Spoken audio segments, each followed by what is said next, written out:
We just came off the lake, Big Cedar Lake, which is honestly my slice of heaven.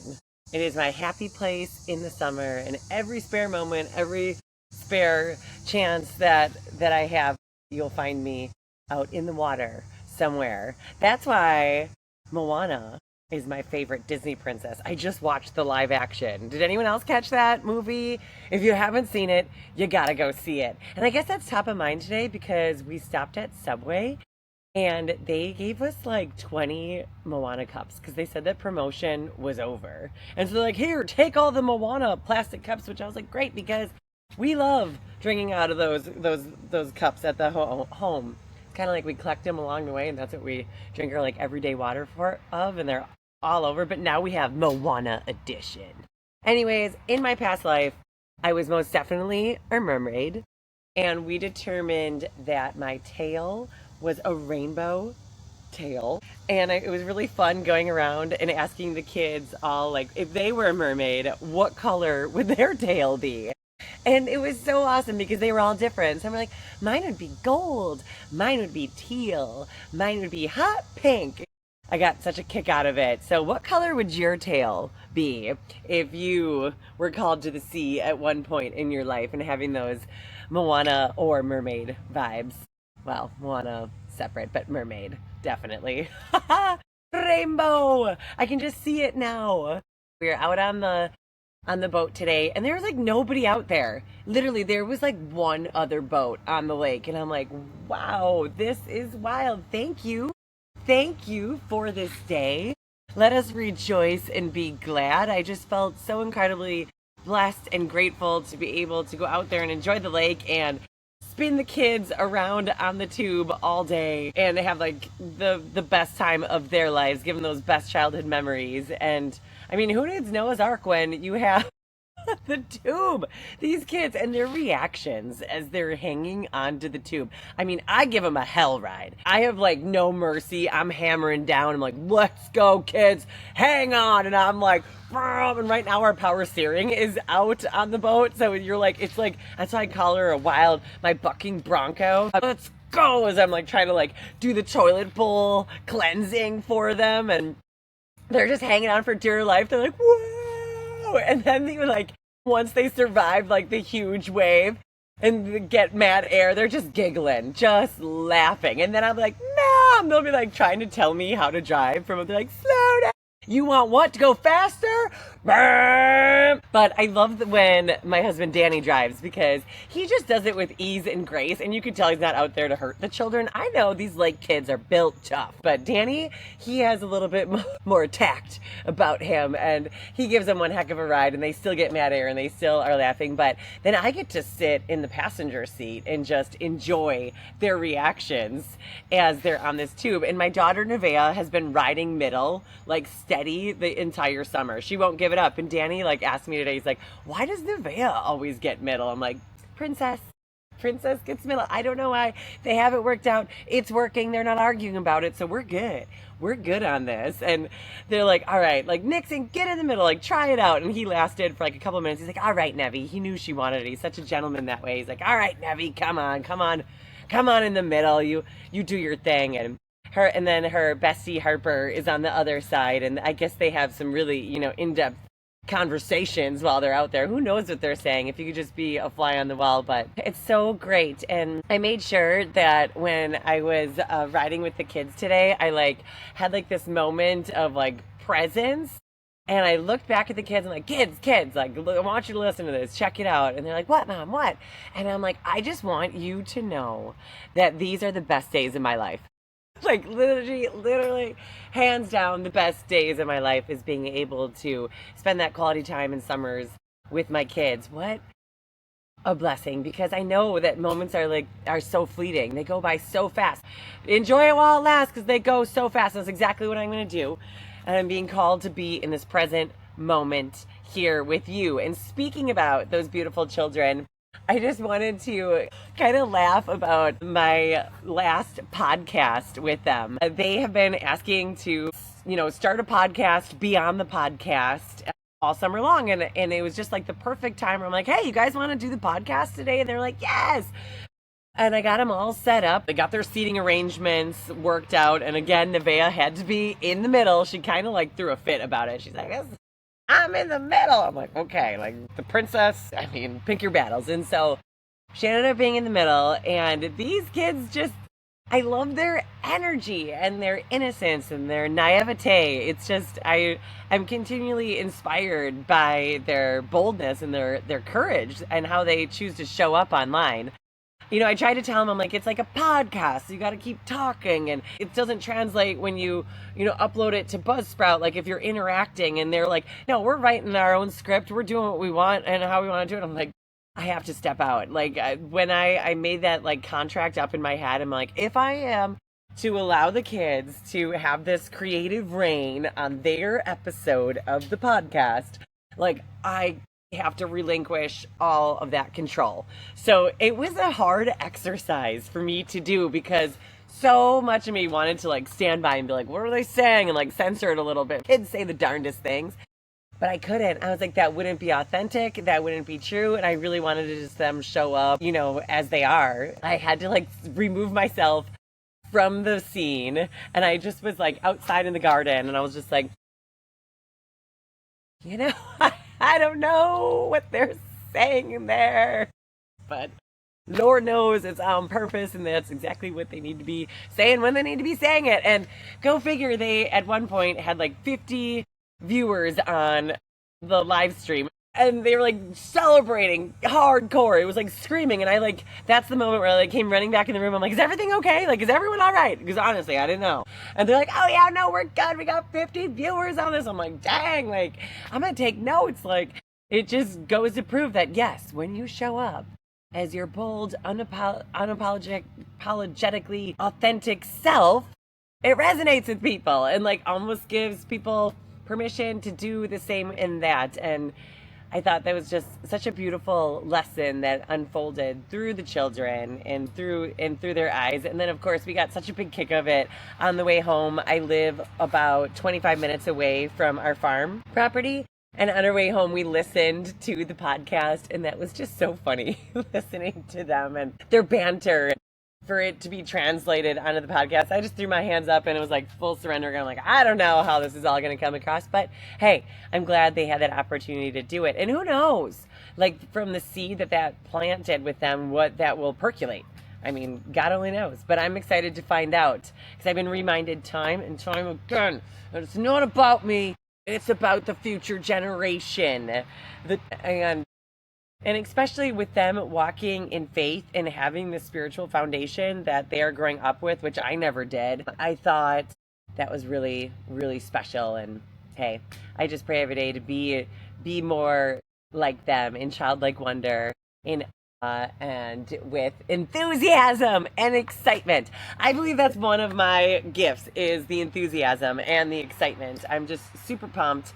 We were talking about that at worship practice yesterday, and they were like, Ashley, like you're so enthusiastic. And I know it's because, God rolled me that way. God made me that way. But also, I have something to be really excited about. And that is the walking by faith, not by fear, flesh. And I feel like that's where I'm at in my Bible right now as I'm reading through the Joyce Meyer Everyday Life Bible edition. And she's so amazing. She gives you like life points and speak the words and breaks it down for you so it's easy to understand.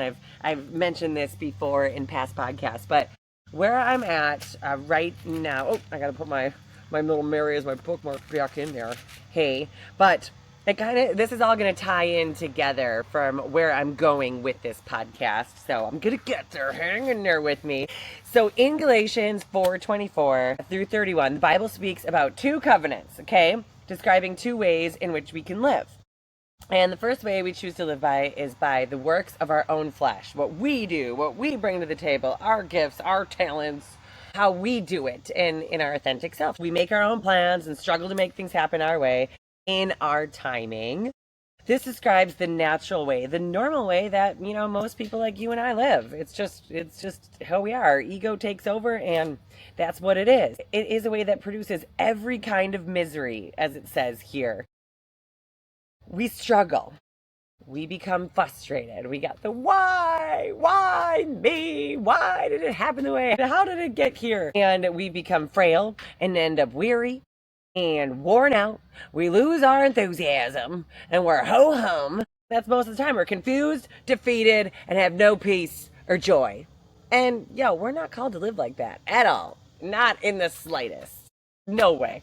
No, there is this life is so good and so juicy from the fruit of our faith. And the second way, so this is the way that we're being called to live is supernaturally. Supernaturally, okay? By the power of God. And by having the Holy Spirit inside us, that is how we're living in this super unnatural way, okay? We live by faith. We're trusting God to do what needs to be done in our lives. And this way is described in the Bible as a new and living way. Hebrews 10:20 is where that is quoted from. And this new way produces peace, joy, ease, and success. In this supernatural way of walking by faith. And it's a choice, right? It is definitely a choice. My kids are 11 and 12. Nevaeh is 12 and Nixon just turned 11. He's my Leo boy and Nevaeh is my Scorpio. She stings sometimes, but it's all in love. That passion is real. And that's how they just seem so supernatural to me because they automatically do this thing. They're living in joy. They're living in peace. They're successful in everything they put their mind to. And I just feel like remembering of that's how we were called to be when we are chosen, when we accept the gift of salvation. Such a beautiful thing. And I'm just super stoked to be sharing the good news. And that's why I keep showing up on this podcast, because every day I'm getting a sweet little tidbit from the Bible. And I want to, especially invite you to get in the Word and have it speak to your soul. It's amazing because this is all just really like positive reinforcement, some juicy nuggets and tidbits, especially in the New Testament. The Old Testament is like more about the law with Moses and the commandments and all that. The New Testament is all about Jesus and how he saved us and that we're forgiven of all of our sins. And that's on a daily basis. Like each day I feel like I could have reacted different or responded different or said something different. And, it can get in your own head sometimes. But I'm reminded then through worship, through listening to music, through singing his praises, through getting into his word, through chatting with other chosen ones, that we are called to live supernaturally. And that's just so encouraging for me. And that's why I'm so excited. And that's why I keep showing up. And so, in lieu of all this like childlike wonder and goodness, I made the kids come with me today on an epic adventure. We got pulled over on our way to the spot, and I was going only 8 over. Okay, just 8 over. I feel like, okay, 15, yes. Pull me over 20, you're getting a ticket, like hands down. But 8 over? I mean, there's not even business. So I get pulled over and I'm kind of like, oh, I know the drill here. Like I have a lead foot. I've been getting citations since I've gotten my license. I've had to take the class to like reestablish the points. This is something that I pray about all the time. To just ride slow, homie. Like, come on. Like, what are you in such a hurry? And just tell myself, even when I'm like speeding like a wild woman because I'm running late and I'm like rambling hard, like I'm only saving a minute, maybe 2. And is that worth it? Is that really worth it? So anyways, I'm cruising along. I'm like headed to Arlington, Wisconsin. And which is about an hour and 15 minutes away from my house. And, the kids are in the back playing that 99 Nights on their phones. That was the deal. I could let them be on their phones on the ride there and in the ride home, but not while we were there. They could not be on their phones. They had to leave them in the car, which they did, thank goodness. But, so they were playing the 99 Nights and I'm like, shoot, the officer came right upon me, like rode me hard. I'm like, is everyone buckled? Which I knew they're like, yes, we're buckled. And I'm like, is everyone? I'm like, put the phones away. We don't need to be distracted. They're like, all right, we'll put our phones away. And then there is like a younger officer that came up to my car and he was like, ma'am, do you know why I pulled you over today? I'm like, he's like, yep, I caught you going over 8 over. And I was like, 8, okay, 8 over. I'm like, yeah, I had my cruise control on, which I did. I had it on 8 over. So what is that, 63 miles per hour, which I thought was reasonable, right? But he was like, do you have any recent tickets? I was like, yes, I do. Yep, definitely do. And he's like, how recent? I'm like, I think within like the last 6 months, I just got my last ticket. He's like, oh, he's like, well, what about before that? Did you have any tickets then? And I'm like, yep, definitely tickets are on there. And he's like, really? He's like, so you have a lead foot? I'm like, I do. I'm like, but, and he's like, well, where are you headed? I'm like, Arlington. I'm headed to, and I kind of pointed at my navigation. I'm like, I'm headed to Hemp Fest. And he's like, Hemp Fest? And I was like, yep, headed to Hemp Fest. I'm like, it's actually a field day put on by University of Wisconsin-Madison, the college. They're doing a research event at their facility. Okay, he's like, Arlington Days is going on. I didn't know if you were headed there. And I was like, no, headed to Hemp Fest. And he's like, okay. He's like, look. He's like, I don't want to give you a ticket. I'm just going to check your record and make sure everything checks out and I'll get you on your way. And I was like, phew. I was like, does that mean I'm not getting a ticket? So I was sitting in my car wondering, I'm like, I don't know. Like, he's going to be a man of his word. He pretty much told me he's not giving me a ticket. And he comes back and sure enough, he's like, have fun at Heaven Fest and slow down. He's like, go the speed limit. And I was like, aye, Captain. And the whole time, the kids were so sweet. They were like cheering. It's like, it's good, Mom. Like, that's awesome. Like, but you need to slow down. Like, just go the speed limit. And then I had to be like, oh my gosh, Mom of the Year over here. Mom of the Year. These kids are witnessing me speed, and how do I think they're gonna be driving around? And they don't have the experience. So something dangerous is, no, I'm not affirming this. Actually, no, I'm not going down this path of worry and fear. They are going to be all right because they learn that lesson right along there with me. If you don't click it, you'll get a ticket. And if you speed, there is no need. Because, geez, now they know. And it's nerve-wracking anytime you get pulled over, right? But I'm so, again, grateful and thankful and blessed that despite my past, despite all those last grievances, he chose love. I felt like forgiven in that moment, and he didn't hold my past against me. And he probably knew in his heart that 8 miles per hour probably didn't warrant a ticket, but such a great reminder to slow my roll and have self-control.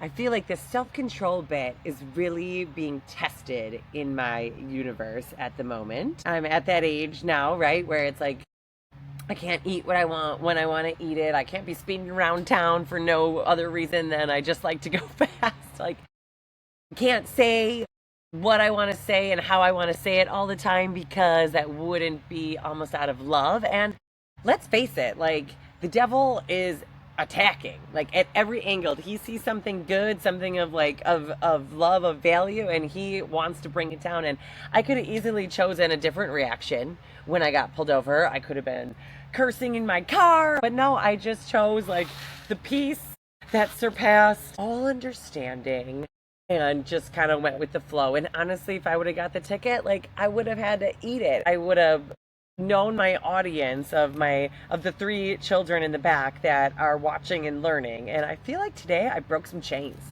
And you better bet your britches that I put on my cruise control yet again, but I did cruise the whole rest of the way. Honestly, sometimes it felt like I was going in slow motion. Old habits die hard. But at the end of the trip, because I also did it on my way home, it felt really good. It just felt really good to just be like cruising, you know? Like, I feel like I fully embodied the cruise control.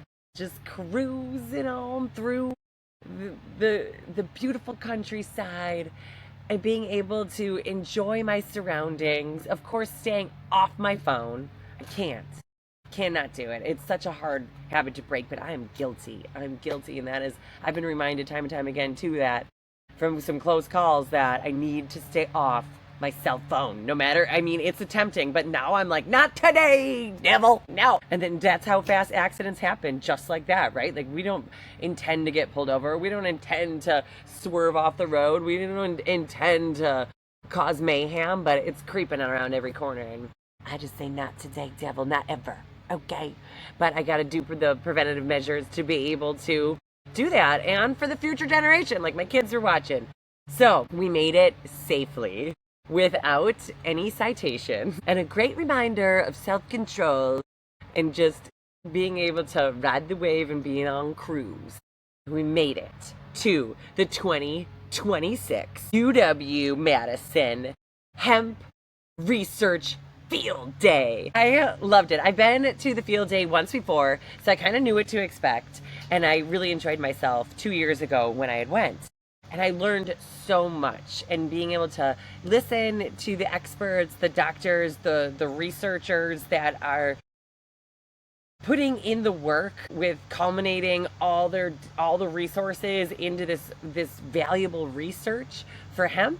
To be able to listen to that was just, you can't put a price on that. And then to be surrounded by fellow hempers of all different walks that have touched and worked at the plant in so many different ways, I walked away feeling so positive, so optimistic, and it was just really exciting to kind of reinvigorate my zest for the plant. Because I'm going to be honest with y'all, we grew for 7 seasons since 2019, and this is the first season we have not grown hemp. Not for cannabinoids, not for research. It's just no hemp because I have a lot of distillate and to use for my product line and the products that I'm using right now. And I have what I need at the end of the day. And it just seemed like a waste of resources, especially now that the UW extension program is not extending to partner farms. They are just growing on their plot there this season due to lack of funding because of all the uncertainty. So I don't know. I feel like that's what also drawn me there, was because I really wanted to connect with the plant, and I missed her.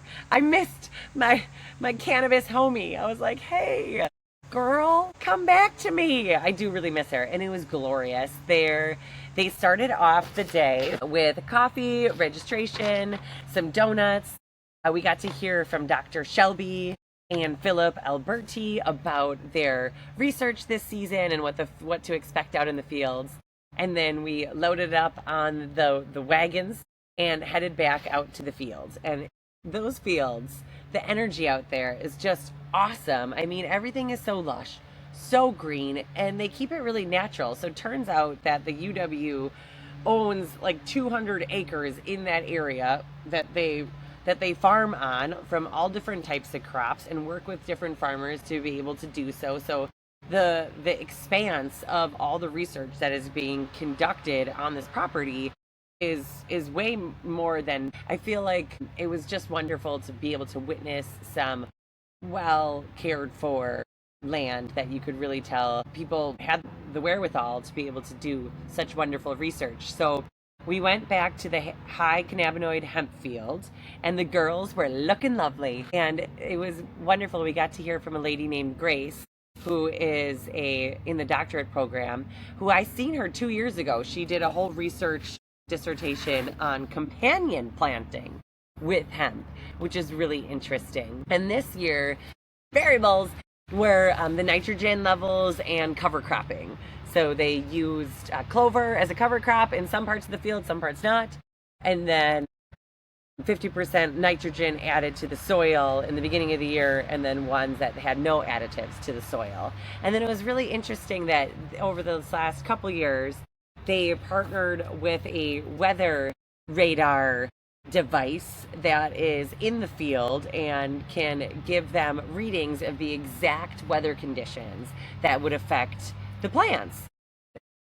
They have such passion and curiosity, and they're so inquisitive about the plant, and the way that they just go right to the data. Like, data doesn't lie, right? Like, science is backed by numbers, and some people learn that way, right? Like, that's how, that by seeing it black and white and the data that's been inputted, it's like, okay, like, I get this. I can see the trend here. We can really kind of understand in going off by numbers, which is concrete. So having that data for Wisconsin, for regionalized genetics, for climate type and soil, and different trends as far if within their pathology department, identifying diseases, and then procuring and crossbreeding new genetics in plants that are not susceptible to the different funguses that are out there. it's really exciting times. And also they did a lot of concentration on the purple nurple of the plant, the anthocyanins, which make the plant purple. And so making those as desired traits and wanting to breed plants with more purple so then they could deliver to the market, because for smokable flower, that is what sells the most. So anyways, really interesting research. I could talk hemp like all day. I just absolutely love it. As you can tell, I feel like that was like really this, even before my spiritual journey, that's like the mission that I was put on is to grow hemp here in Wisconsin and be a pioneer in that industry. I have no doubt that that is like one of the missions that I need to see through, because I get excited, I have more enthusiasm, I like eat, breathe, sleep hemp and Jesus. So those two things, well, of course, and mom life. And I got to speak with Dr. Shelby, who has been the president of the project and has been overseeing it since inception. It'd be lovely to be able to pick her brain on, harvesting and end outcomes. And she couldn't really get into legality at all. She had to remain very impartial to the whole political scene, which I understand. Presenting facts when asked as the authority of cannabis here in Wisconsin. And again, numbers don't lie. And I think they're proving to the point, like, we can grow really good stuff right here in Wisconsin. And it's not that hard. And there's not many inputs that go into it except from like physical labor, handwork, but it's a weed. And I loved that they did studies with the feral hemp that was found around here in Wisconsin, collecting all different kinds of samples and then collecting the seed from them and then planting them here. And it was the feral hemp that was most disease resistant. Go figure that. I mean, riddle me that nature knows what it's doing. Right? And that it's adapted through time to be able to survive. And that's what plants do. And so I loved to be able to feel that energy, get those terpenes on my hands. And I also was able to speak with the legislator in Madison. He was a young fellow, and he was talking not only about cannabinoids, but he was also talking about psilocybin. So I don't know where Madison's at in as far as the magic mushrooms field, but you go to dispensaries now and you can find psychoactive effects from mushrooms at the dispensaries now. So that automatically lends a hand to the funny kind, the psilocybin. But I mean, really thinking of it as medicine. And so I feel like I really got that respect from him about the psilocybin and where are we at with that, because we're all here, championing hemp and, legalize hemp, grow your own, freedom, free the plant. Because that's where I'm at with it, because it is medicine. But what about the fungi, right? Like, let's not let psilocybin in the background. So I love that he brought that point of view. And not a lot of people like to talk about psilocybin because that's too taboo. Like, we don't talk about the funny mushrooms, right? But they've also been used since ancient time. And they have a lot of different theories about how we evolved, and maybe mushrooms had a part of it. I don't really know what to believe. I have to just talk from my own experience. But I love that conversation was on the table. And, all these high cannabinoid conversations. Well, what about the fungi too? Because you see fungi also out in nature, in the mycelium network that runs through the soil, plays a big hand in the success of the plants. All plants, right? It's their communication network. So I'm just really interested to see, if there is any rumblings for research on psilocybin, here locally, because why not? I mean, you hear about it everywhere else, in Oregon and Washington, California. You don't have to really go far anymore to seek out that type of fungi. But what was happening early on, before the cannabis prohibition here, they were doing research on psilocybin to treat anxiety and depression. And it was clinical studies that were happening, and they were getting amazing results. I mean, one dose of psilocybin with, in a controlled setting with a trip sitter, someone to make sure that you were guided on this experience, but more results from one trip than a year's worth of medication. Coming back to the science on that and having the concrete findings that can be presented to the public. And I feel like whenever you talk about mushrooms, like people's ears perk up. They're like, just like hemp, like just like cannabis. People are like, wait, what about that? What? Because we're all searching, right? We're all searching. And I feel like it's harnessing the power of what God has created, literally, like it's natural, right? And harnessing that and being able to help people with it, improve people's quality of life. Okay, oh my gosh, I went off there on a little tangent away from the UW Madison Hemp Research Day, presented by the Ellison Lab. But I think it's a good conversation opener, because I heard some rumblings today. People were talking about it, and I feel like that was just positive and reassuring that, like, hey, like we are moving forward. We're not taking 10 steps back with this hemp ban.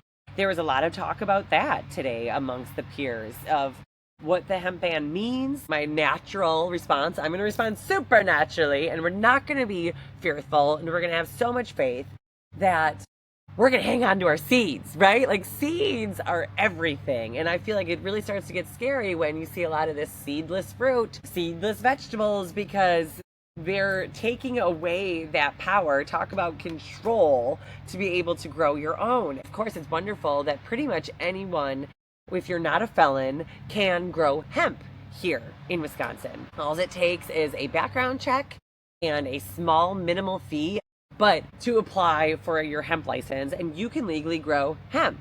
And you can grow it for research, you can grow it for personal use, although you'd want a bigger plot because you do have to get it tested. So yes, there is some compliance, but I think that farmers are used to this. People that grow any kinds of crops have to do crop reporting. So I feel like that is very normal. There just might be a little bit more red tape with the legality surrounding hemp. And that's why I had a little more stringent testing that's happening there. So that's like the extra layer of security, but needs to be. But the hemp ban, was pushed back a month. So it was supposed to be in effect in November. And now they did make it till December, in which essentially the loophole is going to be closed. And I was talking to the peers, I'm like, okay, so like, we're all in agreement here that THCA is illegal. I don't care which way you slice the pie. It is illegal to grow here in Wisconsin. If you are consuming Delta 8, Delta 10, Delta 9 is the only cannabinoid that they're regulating right now, that 0.3%, Delta 9. But there's other plant derivatives that, including THCA, that can be grown naturally in the ground for a high concentration of that single cannabinoid, and that is what people are selling, these plant derivatives. But it is illegal to grow that here in Wisconsin because we are a total THC state as a farmer. When they have the Department of Agriculture, the USDA, come out and test my plants, they are testing for total THC here. So all of what people are using here in Wisconsin, if they're getting it, choosing to go to the grocery store, to the gas station, or to the other retailers out there that are able to sell this with a seller's permit, that's what you're consuming is for an out-of-state product, because we cannot grow it here, okay? You might be able to get some Delta 8 derivatives from the lab, but that is something that has to be processed and is not of a natural source origin coming from the plant itself in that concentration. It is they're isolating that single cannabinoid and removing it and reintroducing it back into products. And that's Delta 8.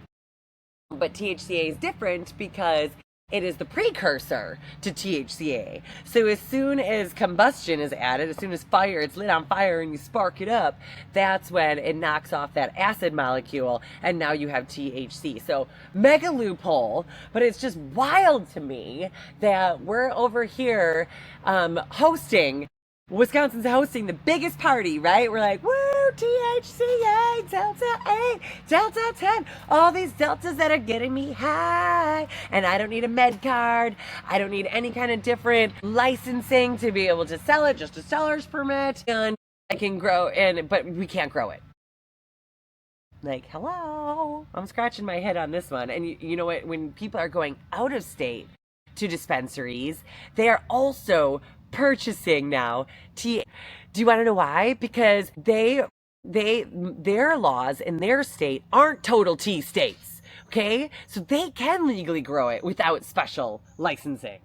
So it's totally unregulated, right? Like it's full wild, wild Midwest. Yes, indeed. And I mean, of course, there is some positives and negatives to this. I want to, err on the positive side. I want to go down the rabbit hole of why wrong and how it stand, because I think we know this. We can use our common sense. We can come to our own conclusions. And you, as a smart consumer, should be able to know exactly what you're having. And it's just that's not the case. The chain of custody, no one's patrolling it. The DEA is not working with the FSA, the farm agencies, the communication. It's a communication breakdown with a plant that is totally misunderstood. So I feel like working with the University of Wisconsin, we've grown with them before. They've supplied our genetics, they've gave us the beans, and we've grown different genetics, different cultivars, different strains that are going to have different terpene profiles that have different effects on people depending on their dosage. So we've grown with the UW-Madison Extension before, and they're wonderful to work with. Very supportive, very eager to help, and with a true passion for the plant. And I feel like witnessing my peers treat this plant with such reverence is really awe-inspiring to me. It makes me want to keep on getting on that soapbox time and time again, because I know that cannabis can help you and I know with the right framework and the right think tank and the stars aligning and the communication flowing, that we can rewrite the script for this plant. And through education at the UW-Madison University, being on the front lines of this makes me very hopeful for here in Wisconsin. And so that brings me off on another little side tangent. Like, who here, by a show of a comment, a like, a heart, or share, has heard of our ECS, our endocannabinoid system? I had a conversation with a young fellow, and I'm like, why? Did you learn anything about this in your anatomy physiology class? About, how the body works and this magical system that was discovered, like, I don't know, 50 years ago? We're still not talking about this? And that brings me back to my life point of going down that rabbit hole, and by living by works of our own flesh, right? Like, we're thinking of like how and the why and the when and the ifs and the everything that is kind of that lower vibration. But that is not what cannabis is calling us to do, okay? Cannabis is actually energetically calling us to achieve more balance, more presence, more homeostasis, all right? And that's the good stuff right there, where we can think and act and feel and respond with level heads, right? With all of the playing cards. And let me remind you, from the feral hemp that they have been studying here, has been around here in Wisconsin for God knows how long, since creation, okay? And guess what the animals used to eat? The herbivores. Yeah, they used to eat the cannabis, okay? And then people came along and we ate them. And that's how we got our cannabinoids to supplement our system. Not only do we have a whole entire endocannabinoid system that is overseeing the operation of all of our operating systems, okay, and bringing a balance. But so we have the endo within and the phytocannabinoids, the plant cannabinoids. It's wild. And so when we're sitting here talking about like how many years later about growing the grain and fiber, I really think Wisconsin is missing the boat on this, because it is legal. We can grow grain and fiber hemp right now. Okay, and they even have a dual crop out there where you can grow fiber, as most like the stalk, the part of the plant that they're using to make textiles. And also it has a bud on the top, which, grown to scale can amount to a lot of biomass, right? Which is fueling the medicinal side of things. So that's a dual type of plant, where you can grow it for cannabinoid content and fiber, or you can grow it for grain. And grain is what we're using to feed the animales, so they can once again start eating hemp again and things can go back to normal. But no, there's other interests out there. It's politics as usual, but we are going to live supernaturally and trust that everything is going according to plan. So I feel like this field day, I went there being a lot more experienced, of course, but more at ease and present, and like relinquishing that control to the professionals where they really know what they're doing, and honestly the numbers can speak for themselves. And I hope that they are able to present this information in a way and use all their resources and departments that they have there to talk about it medicinally, for engineering. I really feel like hemp is the future, and that is grain and fiber. I feel like for so long we've just been talking about, plant medicine, but I feel like also too, if we worked with the indigenous population who really understand the earth and keep things simple, right? Of how to really work with the land and not against the land, in union, in unity with the land, we can create something astronomically beautiful, a higher conscious, a more connected planet, and it can happen right here in our backyard in Wisconsin.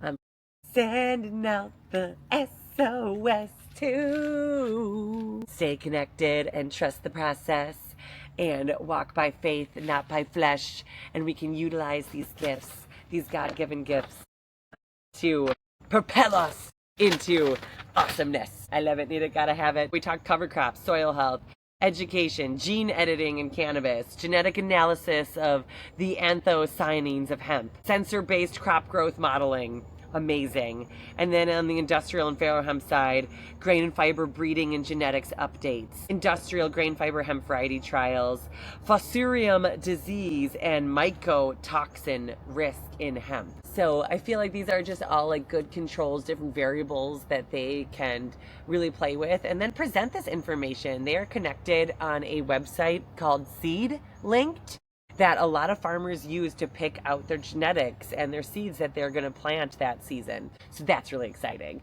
that communication, that connection is there. And I feel like it takes a tribe to be able to put that together and then, let people know about it so they can utilize that sweet gift. So I feel like the understanding the seed characteristics and, the disease and the pathology and all of it is just so necessary and so needed. I'm like on fire about it. Always. So join me on this expedition. It's going to be awesome. And also, what I also loved there at the end when we came back off of the wagons, they had a bunch of different hemp treats that were there and all infused with the hemp seed or hemp oil, not for the cannabinoids, not to get you elevated or feeling, extra balanced, but they were utilizing all parts of the plant, which is so amazing to see. Like, what other plant? Seriously, and if you know one, please drop it in the comments. I want to hear of it. What other plant do you know? Well, I guess herbs. I feel like herbs are very much like this, but because they're part of that same plant family, but you can use the entire plant, right? From the stalk to the leaves to the colas, from the meristems. Like, it's all usable material and renewable. So I feel like the UW system can connect the dots with the forestry departments too, and we can solve a lot of problems for, the paper mills that can flip over to this. The processing is really the bottleneck here. So I feel like there's a lot of talk about processors too and how to handle all these materials, if not in Wisconsin, in the Midwest, somewhere where farmers can go and take this crop. Because if farmers had a place and a set price that they could get to grow this grain and fiber, they'd be doing it, right? We just need a place to go with the hemp to get processed, and some excited young open-minded individuals to see the possibility and pool our resources, because it can happen. And this is what dreams are made of, and as we know, I'm speaking it into existence right now, so that's pretty groovy too. And thank you so much for listening to it. I love talking about education and research and connecting the dots. These are my takeaways from today. And that's why I love that I was able to bring the kids there too, because on my way home, they were in the back and they were kind of talking about, imagine the sweet seeds that are being planted in those young, vivacious minds. And these are kids, mind you, that have grown up with cannabis. they have been around hemp since they've been in diapers, and they have no plant prejudice, and they don't have that old indoctrinated thought process of that unreasonable propaganda at this point. I mean, right? It is straight up politics. We're running out of excuses to keep backing up this old school mentality. And that's what I spoke with one of the ladies. They were creating the Cannabis Chronicles, her and Dr. Shelby, and it was these sweet like little comic book pages explaining cannabis and the misconceptions and trying to shed some light on the plant and how it's used. And they're like, if anyone has any suggestions, just let us know. We'll take note of it. And so I was like, I have a couple ideas. And so I literally filled out a sheet of paper with probably 20 different talk points for where they could do different Cannabis Chronicles, because I've tried to on my DNA hemp page. You know, nobody likes to be sold on anything, so I've stepped aside from like talking about products, even though our products are next level amazing and they can really enhance people's quality life. And you should check them out at DNAHempLLC.com, where we're cultivating a natural pharmacy since 2019 and working with cutting edge research to bring you the best plant medicine possible. So, talking about education and research, and I mean, from the young individuals, the undergrads to the graduates that were working within this program and said it was the best place to work ever, and they feel like they're really doing what they're passionate about. Get those young, excited minds on the education piece. I am only one person, and it takes a team. So I wrote her the page full of ideas, and who knows what seeds, what will germinate from all of that. I mean, I was like, UW should have a hemp page on all the socials, right? TikTok, Instagram, Facebook, all of it, and disseminate the information, because the credibility is next to none, and numbers don't lie. They have the data and the research to back it up. And so that's what people are really listening to. I feel like sometimes I'm over here like, hey, is anybody listening? And then I get sweet angels that do remind me that yes, indeed. But I feel like it's an energy thing, and this is like black and white, you know, bold and true, and I can get behind that, and I'm here for it. And if I can help in any way possible, Lord, let me be. Walking by faith, friends, not by flesh. It's a beautiful thing. And before I wrap this up, I do want to say an extra special happy birthday to Sheila. Happy birthday to Sheila. Happy birthday, dear She Ballin'. Happy birthday to you and many more. Sending my sister sweet love on her birthday today and always, for eternity, forever and ever. I love me some She Ballin'. She is my cousin. We grew up together, and I feel like we got some really good yin yang energy, but she's very earthy and has taught me a lot about plants. So just kind of tying that all in. But it's just wild how that works sometimes. And, you know, we're living by that supernatural faith again. We can't question it. You know, we're all gonna die. None of us are getting out of here alive. And we need to live supernaturally. Are you with me? Can we do this thing? Yes, we can. All day, every day, and for eternity. So good. So good. So good. And we are just getting started, folks. I don't know how, and I don't know when, and I don't know why, but something amazing is gonna happen to us today. Wishing you nothing but the best blessings, the peace of I in you. We're going to ho'opono out with a good old I love you. I'm sorry. Please forgive me. God bless you. Keep shining your light and sharing your gifts.